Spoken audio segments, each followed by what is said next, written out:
I was speaking to somebody recently who wanted to pray for somebody who was sick, but was too nervous basically to go up to this person and lay hands on them. They were worried in case panic set in, they were worried in case it didn't work, and all sorts of fears came in, and they found themselves almost paralysed and unable to pray for this person who was sick.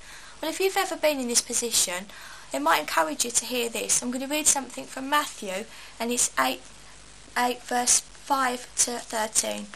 When Jesus had entered Capernaum, a centurion came to him asking for help. "Lord," he said, "my servant lies at home paralysed and in terrible suffering." Jesus said to him, "I will go and heal him."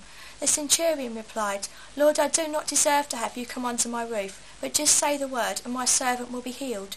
For I myself am a man under authority, with soldiers under me. I tell this one, go, and he goes, and that one, come, and he comes. I say to my servant, do this, and he does it." When Jesus heard this, he was astonished, and said to those following him, "I tell you the truth, I have not found anyone in Israel with such great faith. I say to you that many will come from the east and the west, and will take their places at the feast with Abraham, Isaac, and Jacob in the kingdom of heaven. But the subjects of the kingdom will be thrown outside into the darkness, where there will be weeping and gnashing of teeth." Then Jesus said to the centurion, "Go, it will be done just as you believed it would." And his servant was healed at that very hour. Now, Jesus in his earth walk healed many sick. We can read from the Gospels that he did. But he didn't lay hands on every single one of them.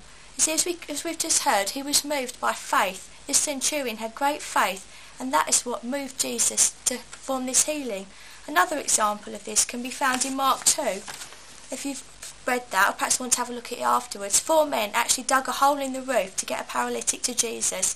And if you look, let's just have a look in Mark 2, verse 5. It says, "When Jesus saw their faith, he said to the paralytic, 'Son, your sins are forgiven.'" So again, it was the faith of these men that moved Jesus to act.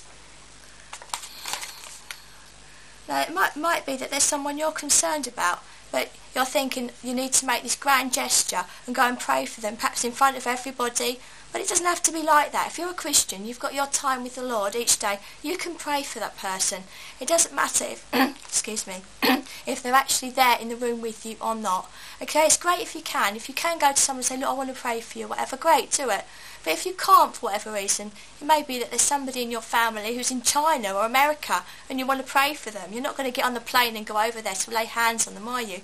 You can go in a room by yourself and you can seek the Lord and you can ask Jesus, and he can be moved by your faith just the same as he was in these examples. So just be encouraged. Just do what you can. The Lord knows, and just go with what's in your heart and believe that Jesus is able to touch somebody, whether you're with them physically or not.